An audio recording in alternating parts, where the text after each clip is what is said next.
तर गाईज आज आम्ही चाललो आहे पिकनिकला.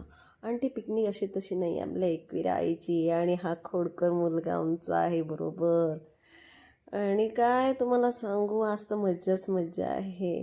आणि बऱ्याच जणी आहेत आल्या, आम्ही सगळ्याजण जमल्याच आहेत. हे आम्ही ट्रेनचा ग्रुप आमचा, आणि त्याच्यामध्ये त्यांची छोटी पोरं पण. त्याच्यामुळे हाच पिकनिक खूपच गाणी गोष्टी मजा. आई एकविरेचं गाणं. आणि शेवटी मी पोचलो खोपोलीला. खोपोलीच्या इथे जरा टाईमपास केला, थोडा फ्रेश झालो, उभे राहिलो. नंतर निघालो आमच्या पुढच्या दिशेला. थोड्याच अंतरावर आम्हाला कार मिळाली. कार म्हणून आम्ही डायरेक्ट एकविरेला जायला, त्याच्यामध्ये पण आम्ही गाणी गोष्टी वगैरे केलं. आणि ती कार आम्हाला पोचवली अर्ध्यापर्यंत एकविरेच्या पायथ्याशी, म्हणजे पायथा नाही, मध्यांतरीवर. तिथे आम्हाला गाडीला पार्किंग वगैरे मिळाली. आणि ही मस्त आपली बघा, बघितले ना, एन्जॉय करत ना सगळेजणं हात करून. आणि आई माऊलीची आहे ना, मोठी वगैरे सगळं आम्ही एकाच गेल्या वेळेला पण आम्ही ह्याच ठिकाणी घेतलं.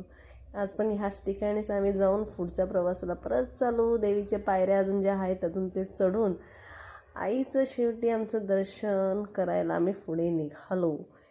आणि ही पायऱ्या लाईनीवरून आईचं शेवटी दर्शन मिळालं. आणि दर्शन करून झाल्यावर शेवटी आम्ही बाहेर आलो. बाहेरचा परिसर बघितला. बाहेरचा परिसर इतका सुंदर होता.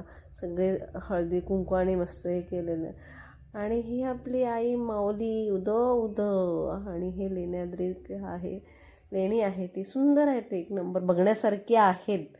तुम्ही पण जावा, तुम्ही गेला नसाल तर जावा. ही मी दुसऱ्यांदा आहे, आता मी जाऊन आली आहे. आणि काय फोटोशूट वगैरे झाले बाहेर.